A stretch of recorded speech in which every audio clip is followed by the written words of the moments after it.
It's done.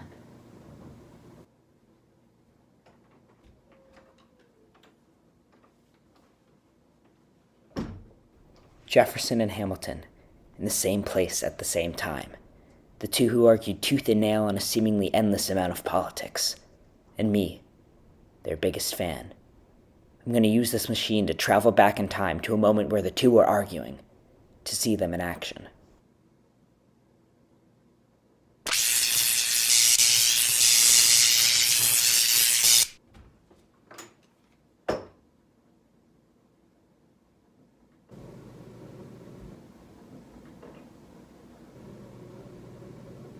Hello? Oh my god, you're Thomas Jefferson! What? I thought you Alexander Hamilton! This thing actually worked! Can you sign this, please? What the heck is this? It's the $10 bill! You're the guy from the $10 bill! You should know. You really seem to like hoarding money in that bank you're making. Oh my god, right now! Right now! No. This is perfect. You two just keep arguing. I'm just gonna pretend like I'm not even here. Okay. Anyways, the National Bank is not there to... Sorry. The National Bank is not there to hoard money, it's there to solve state debt. And how does placing debts on states that have already paid their debts solve it? The federal government is in desperate need for revenue. The National Bank would get the debts paid and quick. What, you'd rather our states suffer? Oh, please, don't talk to me about state suffering. We all know that you don't actually care about solving debt. You just want to use the bank to gain your own power. If the Treasury has control over debt, you gain control over Congress. If I could snap my fingers and solve debt, I would. A national debt will be to us a national blessing. Ooh. If it's not excessive, that is. A national debt, if not excessive, will be to us a national blessing. A debt would make our national market even stronger. We need to establish a national credit, and this is the quickest way. Besides, the whole thing's unconstitutional anyways. Is not, is too, but the Constitution says that a government should be able to do anything necessary and proper. How does this bank not fit into that? Natural doesn't mean convenient. The bank is just something you want. The federal government regulates trade. It already has the power of collecting taxes. The National Bank is just a natural extension of those rights. And so what? We just keep expanding and expanding and expanding and expanding and expanding and expanding and expanding and expanding and expanding and expanding. You're always like this. Every time! Every single time! Oh my gosh, can you two just shut up? How can you be so passionate about a bank? It's a bank! It's about our future as a nation. Our every action will be judged by the future generation. Whatever. Just move on to a different issue. Okay, fine. What do you want to argue next? I don't know. Let him decide. Okay,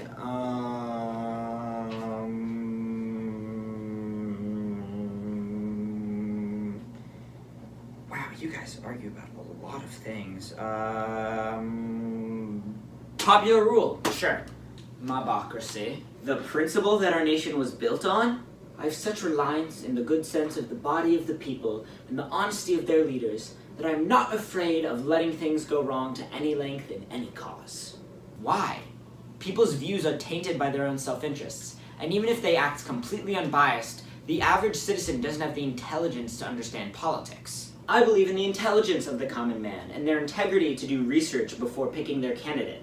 Have you actually met the average citizen? Exactly. The best course of action would be to give power to the rich. They're far more educated, and because they're rich, they have nothing to gain, and thus would be trustworthy. Have you actually met rich people? Our people are blessed by God, chosen by Him. How can you turn your back on the Republican system? I was affectionately attached to the Republican theory. I add that I have strong hopes of the success of that theory. But in candor, I ought also to add that I am far from being without doubts. I believe in the Republican theory. However, I doubt that it will work as is. If we have a system run by the elites, then we protect our system from pursuing selfish desires. A government needs to protect the public good, and we can do so with a more permanent government. More permanent? So what, we return to the monarchy under Britain? Actually, Britain wouldn't be a bad government to base our own off of.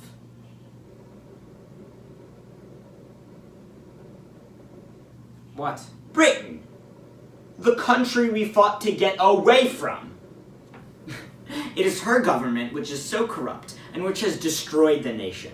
It was certainly the most corrupt and unprincipled government on earth. I mean, love him or hate him, but they're one of the most politically and financially stable powers in the world. Besides, we ourselves are English. We think in English, and have a similarity of prejudices and predilections.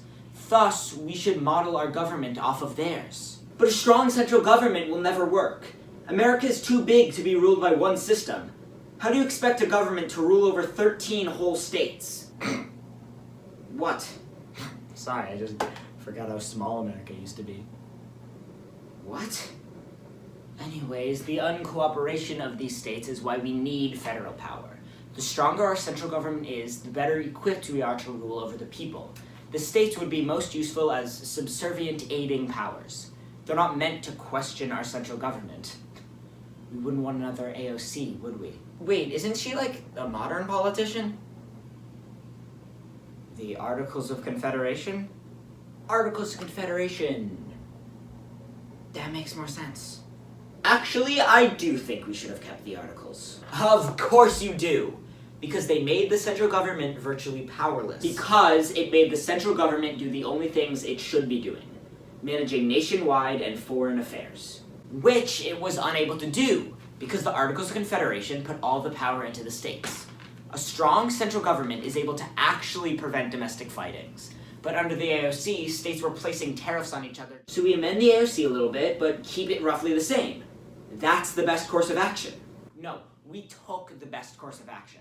Throw the thing away and replace it. But with all the imperfections of the Articles, it is without comparison the best existing or that ever did exist. So we just throw out the best government ever created because we can do better. We craft a beautiful system of checks and balances, and we leave it to the future generations to abide by it and change it if need be. And what if they just ignore it? They won't. Sure they will. No generation's gonna follow rules made by dead people. No society can make a perpetual constitution, or even a perpetual law.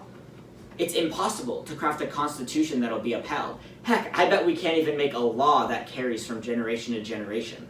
The future generations will. I know they will. It's impossible to know.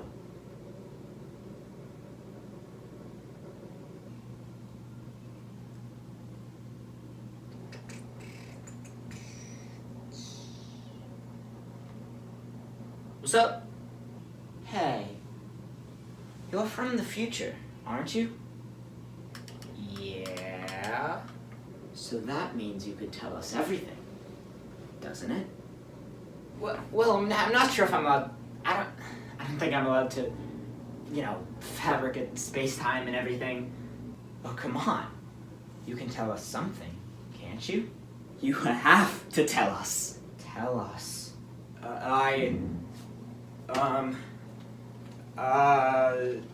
Say, the French Revolution, huh?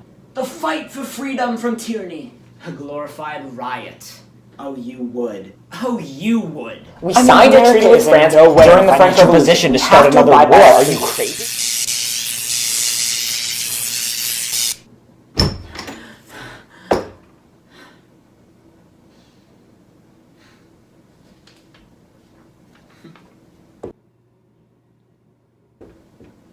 Wow. Those two were